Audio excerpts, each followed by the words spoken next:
Hello, Internet people. This is just a test.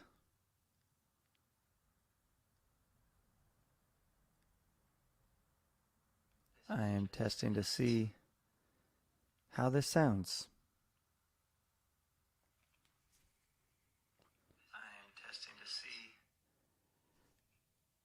So if you're on here, say hi because I'm checking this out. I'm starting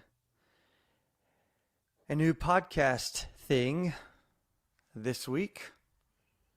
If you're here this Monday night watching from somewhere, I don't have audio for some reason. I need to figure that out. Hi, Samantha. My audio to my ears is not working, so if you could tell me in the comments how this sounds, that would be great.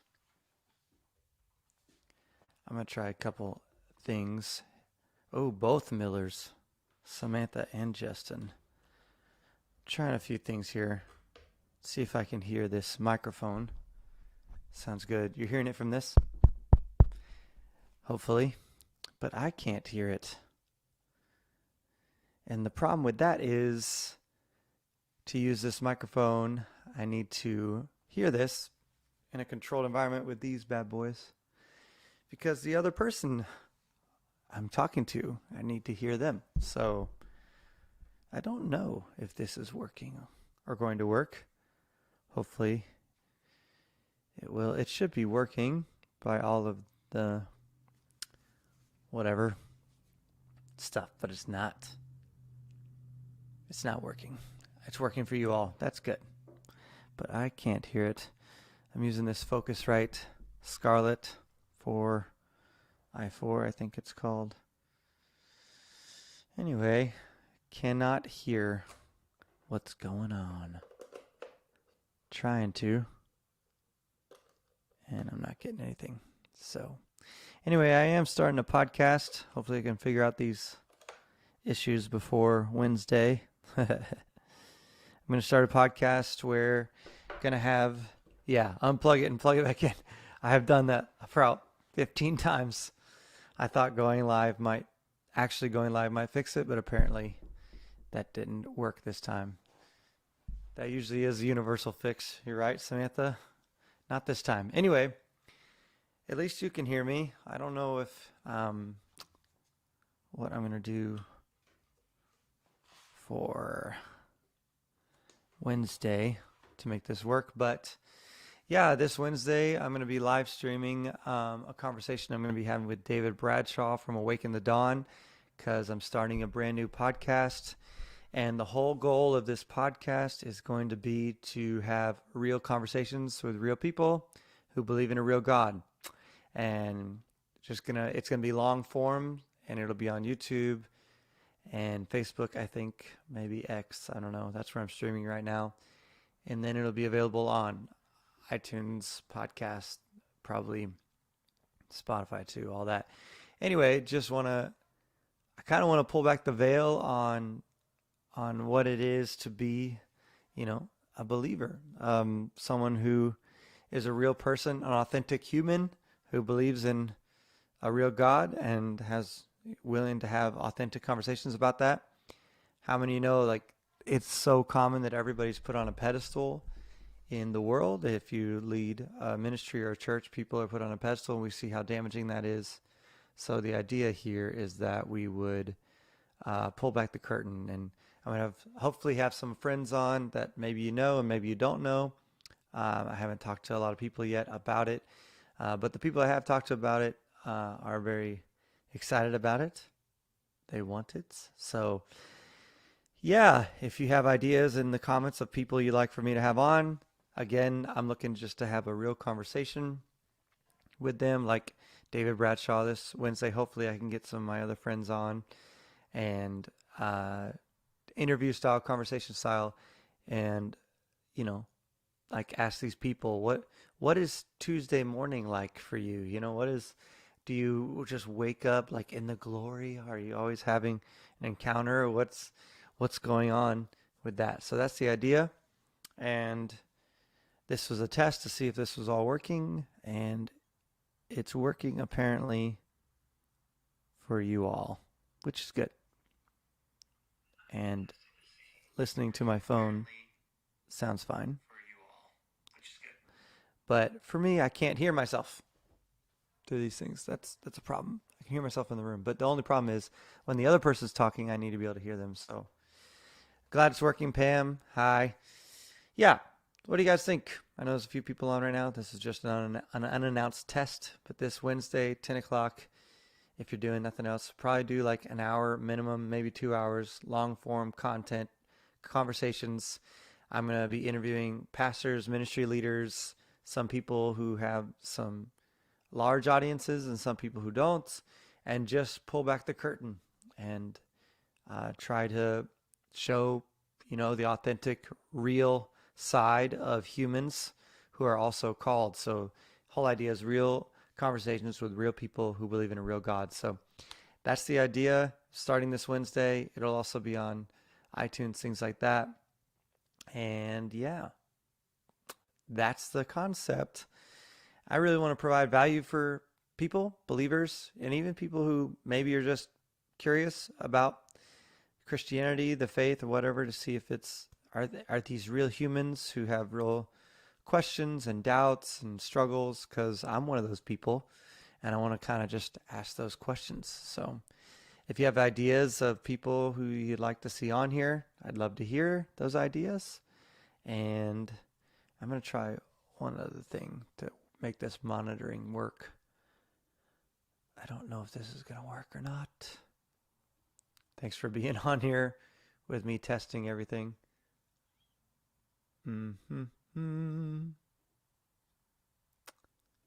Okay, that will work for my monitor. I just opened GarageBand and that works, so I can hear that this mic is working and sounds pretty okay. But I don't know if I'm going to hear the other person, which is a problem, but we'll see. I don't know how to test that unless I want to bring somebody on right now. Would anyone be brave enough to go on live with me right now? Anyone who is on the live and has my phone number could literally send you a link. If anybody wants to go live right now with me, that is the only way I could really test to see if this is working. So I don't know. Any takers? That's pretty strange, I know. I'm going to try some different settings, but I don't know if it's going to work.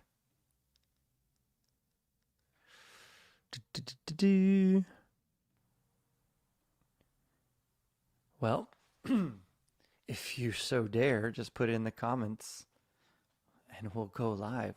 It'll be split screen. We'll see you and hear you. If I know you well enough to have your phone number and all of that. Because I have the monitoring working for me, but I don't know if that means it's going to work when the other person's talking. So the idea is it's going to be like this, split screen, and I'll be in a different location than the person I'm interviewing. Samantha volunteers Pam. That's funny. So we'll be in different places, but hopefully be able to see and hear each other. And I'm trying some new equipment and stuff. I've had this microphone for a very long time, back from my rock and roll days. Haha. And now it's just been sitting. Jared, you're down, bro? Awesome. Hold on. I'm going to bring Jared Horn on here. Hopefully I have your number saved. Yes, there you are. We got it. I think we got Jared. Jared, are you in a semi-quiet place? This may or may not work. Hold on. Let me see. You also need to use like Google Chrome or something, Jared. Let's see if I can send this to Jared and get him on here.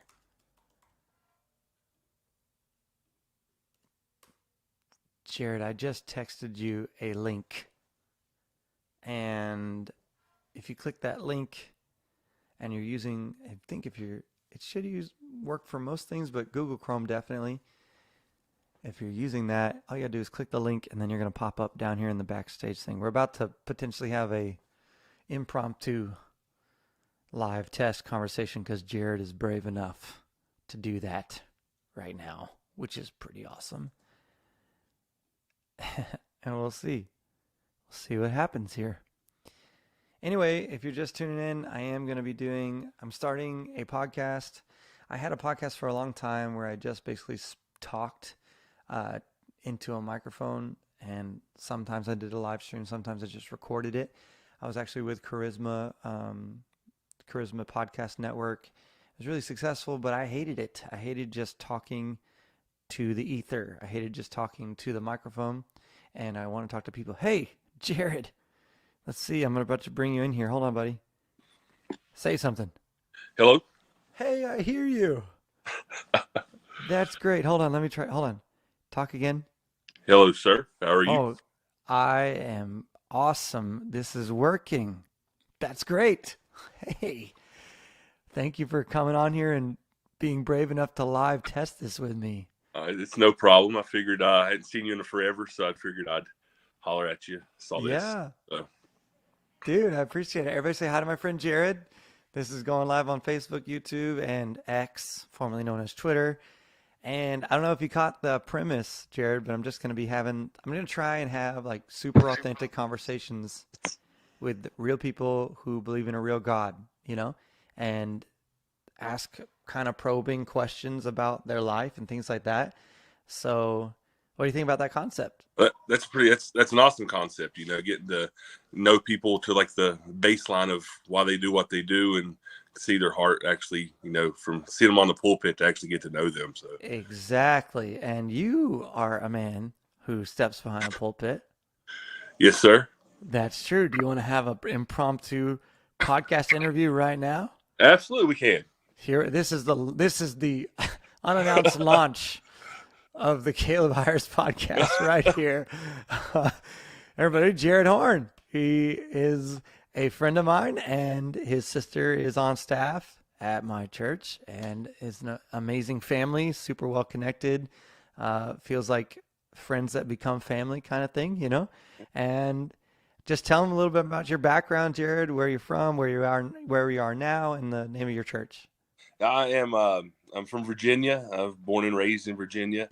My mom is a worship leader. My dad's a deacon, and actually my sister works for you. And we did ministry together in Virginia. And I have been a full-time pastor, and now I'm associate pastor at a church called Trinity Assembly of God. And so I'm married to my wife, Jacqueline, and we were expecting twins. Come on now. In March. So that's amazing, bro. Congratulations. So cool. Yeah, man. So did you get the worship leader gene? I don't know this about you. No, absolutely not. I have no musical ability whatsoever. Actually, my mom was in a worship band when I was young, and they used to pay me not to sing. No, for real though? Yeah, they'd for real. Bribe you not to sing? Yeah, because I sung so off key. So yeah. So. You're one of those guys you don't want to stand next to in church, even no matter how much you love them. Yeah, I can't clap on rhythm, and I can't sing, so we're good. I've got none of it. What do you do then? Do you just stay quiet? You just stand there? I stay quiet, and I work in the back in the computer to put the lyrics. There you go. So yeah. There you go. Put all the tone deaf people on the AV team. Yeah, it's great. Yeah. That's funny. I didn't know that. I was sure. I don't know. I didn't have a grid for that at all, but that's hilarious. They say it just skips sometimes. It just skips. Yeah, I have none, and I tried, but I have none. So. But did you really try? Like, did you try to learn an instrument? Well, so like instrument. My mom plays the piano, but I played sports my entire life: basketball, baseball, football. And Mom said if I couldn't designate as much time to sports as I was doing instruments, she wasn't going to teach me. So you're just like risk reward. Yeah, risk reward. Yeah. Yeah, I got it. That's awesome. Well, you still got the Virginia accent for sure. Oh, and I only say that because your sister, she tries to hide it. She does. Well, after next week, she'll have it again. Exactly, because every time she's around y'all, she comes back saying words funny.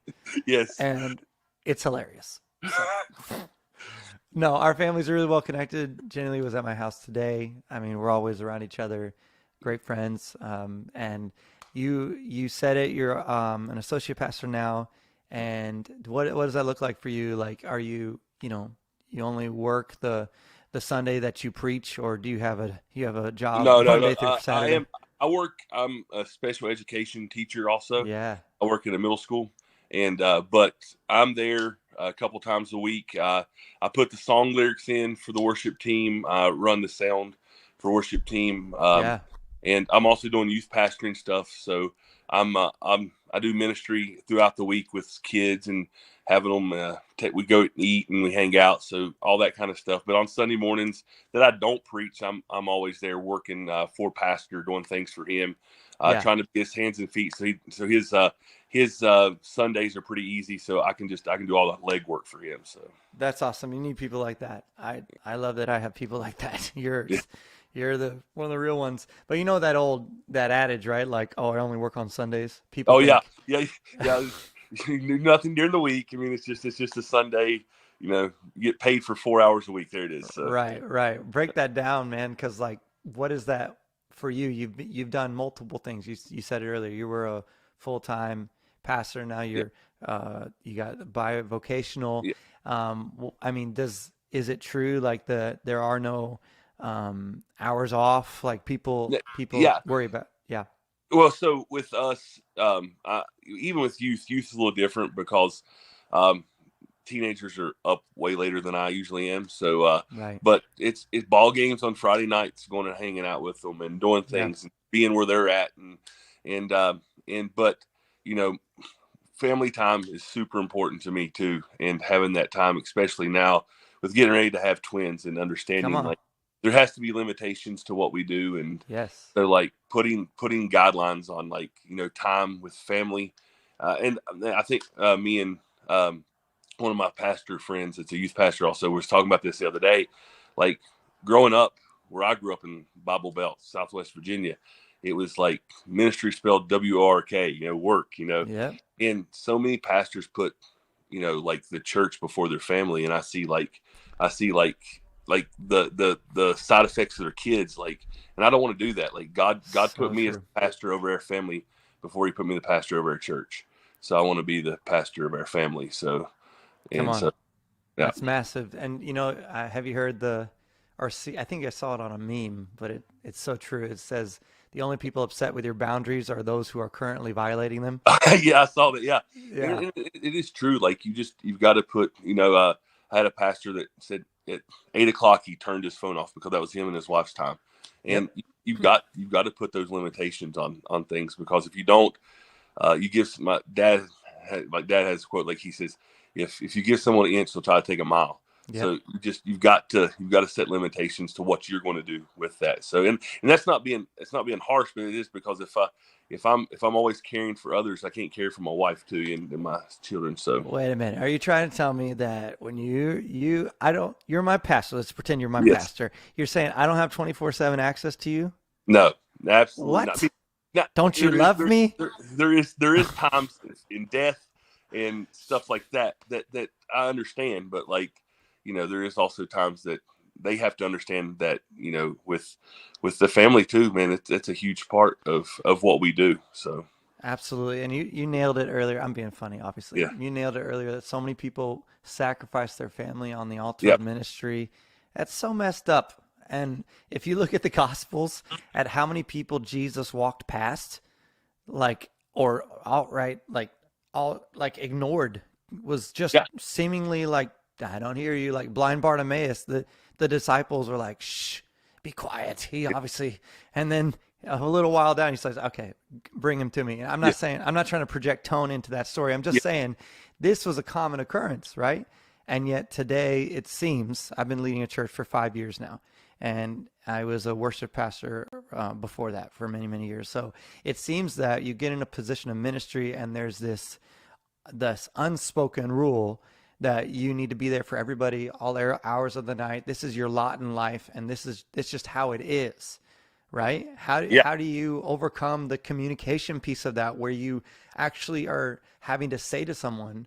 Because has anyone ever been upset with you because you weren't Oh, available? yeah, yeah. I've definitely had teenagers like Mm, say, you didn't answer my phone call or answer my text, and half the time it's because it's like at 11:30 at night, and I mean, I get up at 5:15 to Right. drive the school bus, so like Right. I'm doing that too. So it's like I'm in bed, guys. I apologize, and it's But usually you're over. supposed to wake up when I Yes, call. You're supposed to wake and up. You're supposed to know by the yeah, Spirit of God that I'm the one calling. yeah, yeah, and I mean, I've had those people, you know, I've had and have people get, and I mean, I work for pastors Yeah. that would text you at midnight, like me being their like Yeah. associate On pastor staff. Yeah. on staff, and like text you at midnight with something, and they're like, you didn't respond last night. I'm like, I'm so sorry. Like, I mean, I was young in ministry, right? So like, Mm. I was like, oh man. So like, I made sure my ringer was up really high, so it would wake me up.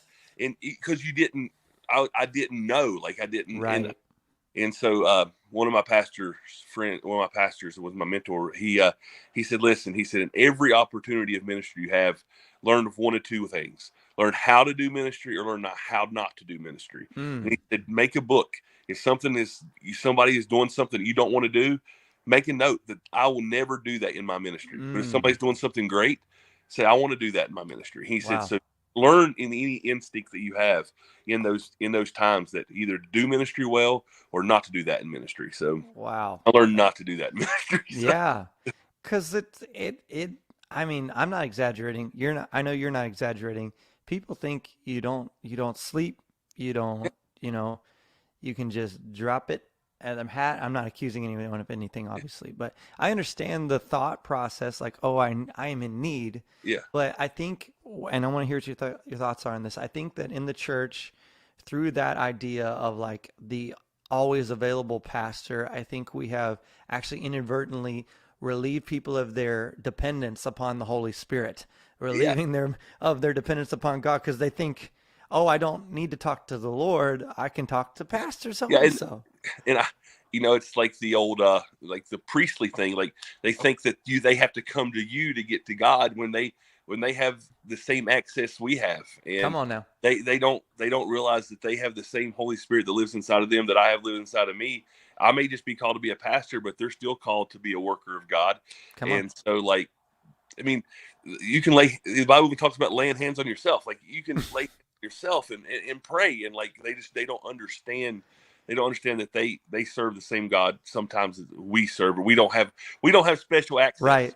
Like, Right. there's no special code that we call up and type in an access code. So Well, Jared, I don't know about you, but I got a corner in my house where if I go and stand in that corner, there is literal angelic portals that open up and I can stick my head into heaven and talk to God face to well, face. You I'm don't have coming. one of those corners? I'm coming to Florida then. All right, Lord. all right.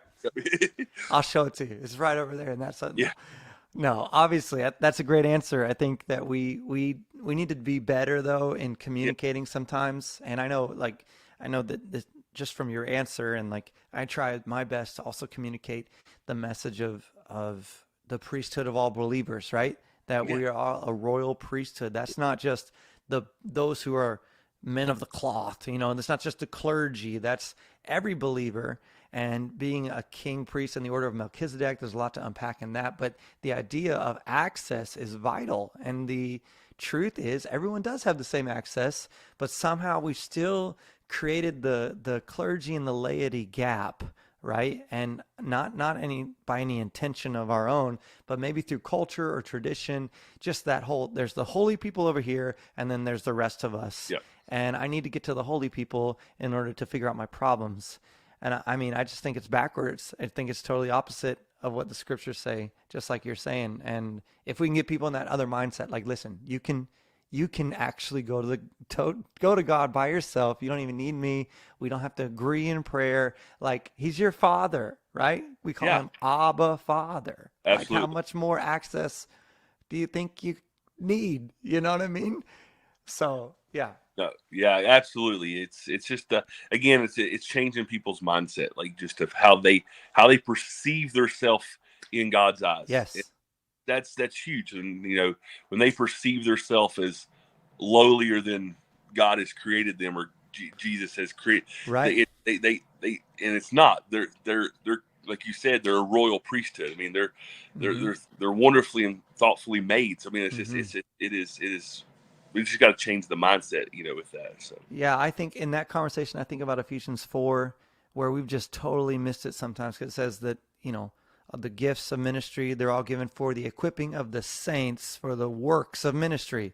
And in the church, it's like they expect the shepherd, the pastor, the teacher, apostle, prophet, evangelist, all of those people to do the ministry. But the truth is, the scriptures say we're here to equip you to do the work of the ministry.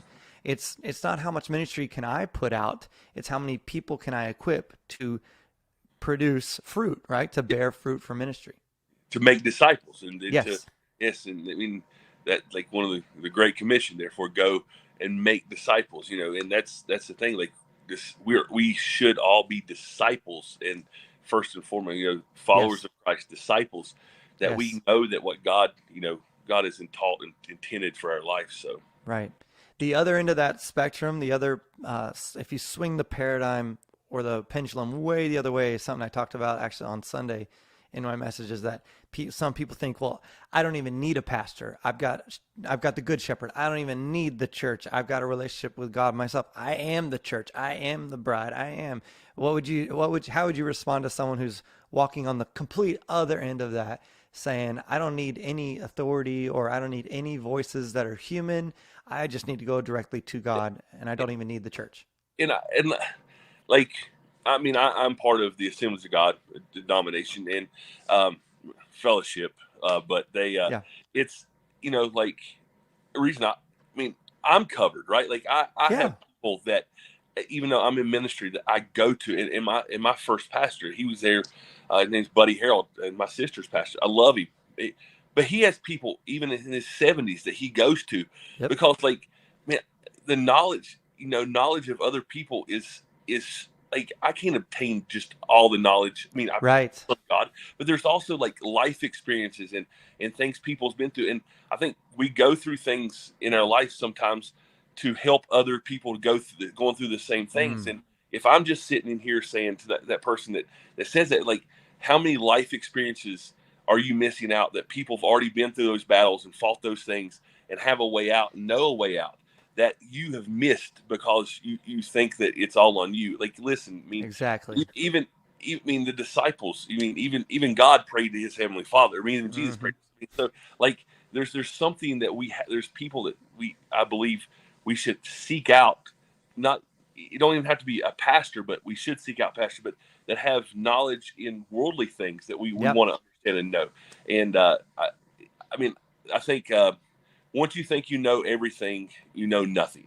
And Boom. so I think that's, I think you can always learn from somebody. So Once you think you know everything, you know nothing.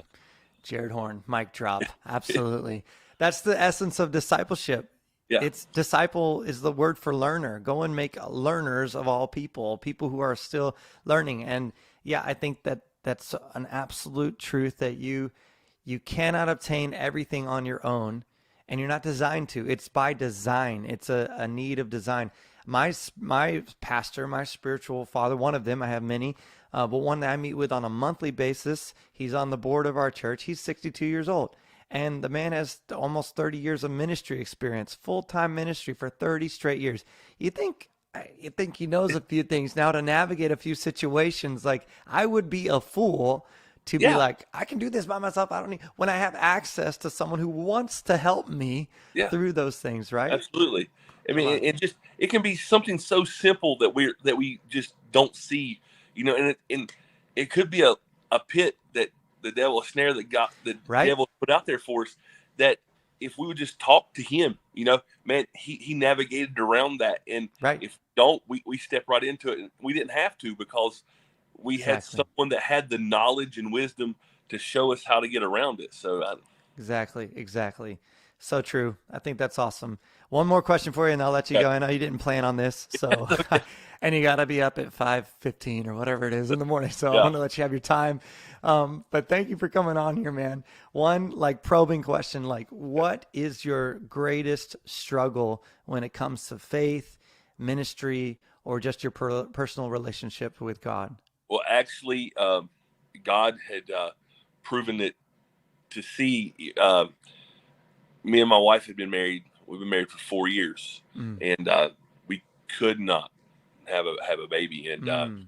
and I wanted to be a father, and she wanted to be a mother, and we couldn't. Like, it was, we went to the doctors and we had the test and stuff, and everything on one ends were fine, but she had her tubes were blocked, and they just said Mm. not going to be able to do, and so that was a really struggle for me, because I was like, okay, God, man, I'm serving you. I've gave my life to you. You've blessed me, God. I appreciate it. Like, you know my heart's desire to, I want to be a father, and I'm I'm 40 now, and I mean I was getting ready to turn 40. I was like, oh God, like, I mean, the time for me to be a father is, Yeah. now, and I want to be that. And it was a really hard struggle, because, like, I was like, okay, God, if this, why did you get me here to this point to have this dream and not? And we went through IVF, and we did it. And, Mm. Hmm. like, listen, we had an awesome doctor. He was blunt and honest with us, and he said, this is what you should do. We did it, and we've been blessed not just with one, we've blessed with two. And Come I on. look at that, and I look at, like, sometimes I feel like I told Jacqueline this. I said, how selfish was I? Like, like, Mm. because, like, God, yeah, I believe that yes, doctors, God uses doctors to bless people too. Okay. And so, like, Yes. this is a blessing. It's an amazing blessing. My sister's really happy that she's going to be an aunt. She's going to be Yeah. a T in Virginia, not just in Florida. so, Yeah. so uh, but she's, and it's been such a blessing. And I felt like, you understand, like, not condemnation, but, like, sort of like conviction of, like, why didn't I trust God? Like, in Mm. that, like, and it wasn't God doing it; it was myself doing it to myself. Like, Mm. why wasn't I trusting God? Like, how selfish was I not to trust God through the process of all of this? Mm. And with that was a super struggle, because, I mean, I looked at, I mean, okay, God, was it punishment for things I did when I was a Mm. teenager? Is it a punishment for things I did earlier in my life, and stuff that I should never? But it was just the devil, like, Yeah. just like coming against me, like fighting my mind. It's like, man, you're getting punished for things you've done in your past. And, like, when that's under the blood, and Come on. God has covered it, and it's not there anymore, and it's Come like, on. why am I even bringing that up now? And then once we found out, like, I cried. Like, I cried every time we Yeah. go to the doctor and we do an ultrasound. I cry like a baby, and it's like, and this 6'6" dude, it's pretty good sized guy, is just Yeah. crying like a baby. So it's, I mean, but that was a super big struggle for 3 or 4 years. Like, people Mm. didn't, like, when I preached, one of my last messages before, right after we found out we were pregnant, I told the church, I was like, man, like, you don't understand how big the struggle was for me. Like, I was like, God, why? Like, why Mm-hmm. me? And Mm. there's so much other stuff going on, but, like, why me? Why me and my wife having to go through this? Mm. And, like, I didn't tell people that, and I hadn't even really, like, told. I told my sister, like, God, why? And Mm-hmm. it, but once this, I'm like, man, God is just amazing, like, how He blesses. So it's just Wow. big struggles.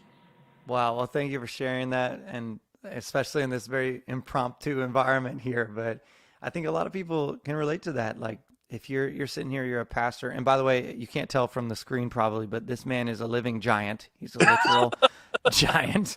But, like, to get a giant man to boo hoo is Yeah. quite a feat. But anyway, the to have those struggles and those mental battles, and so people know they're not alone in that, I think is massive. And that's exactly what I'm hoping to do with this podcast, and talk to people and be like, really, where do you need, like, God to really prove himself to be God? And you saw that happen with you, and you were struggling to trust, but then it came through, and now you have the blessing, the double blessing, double and, and, portion. and I am like, it's what, and I am not ashamed, Right. like, to tell anybody that we did it through IVF, right? Like, Yeah. because I think there's such a stigma over, like, using, like, medicine, Yeah. like, to do things, and it's like, if anybody asks, this is how it happened. Come And on. if anybody, that's what, if there's some people that I know that are struggling with fertility in our area, and I just talk to them, like, and so it has opened up an avenue. This sort of what I thought was a curse has Sure. opened up a blessing to be able to minister to other people going through the same thing Come that on. we've been through. So Yeah, yeah, that's Romans 8. He works all things together for the good, right? He doesn't send yes, all things. I don't believe God sends all things, no, but he works all things, right? Amen. So that's amazing. Thank you, Jared, for jumping on here and being No problem. so. Glad it works for you. Yeah, I was just trying to test, but hey, that's awesome. That's like that. Here we are. This is episode 1. There it is. You got it. So I'm gonna let Jared go because he's gotta go. He's gotta work, but I appreciate you. Love you guys. Give my sister a hug for me. I will. Thanks, Jared. Love you, man. Wow. Well, that was cool. Everything works, and we had a little impromptu discussion there. Thanks for tuning in, everybody. I really just wanted to do a quick test, and we ended up talking for like 20, 25 minutes there. That was pretty cool. So if you aren't already connected, if you're watching this, maybe somebody shared this or commented and you're seeing it on your timeline, would love for you to connect so that you can see more of these type of things. I'm going to be having real conversations with real people who believe in a real God, and hoping to do exactly what we just did, pull back the curtain and have vulnerable and authentic conversations in front of the internet, which is kind of scary. So thankful for my buddy Jared there, making that first one happen. But yeah, that's the idea. I don't know if that's valuable to anyone. If you're in the comments and you could let me know, like, you think that's a good idea, that'd be cool. I want to do things that bring value to people. I want to do things that help.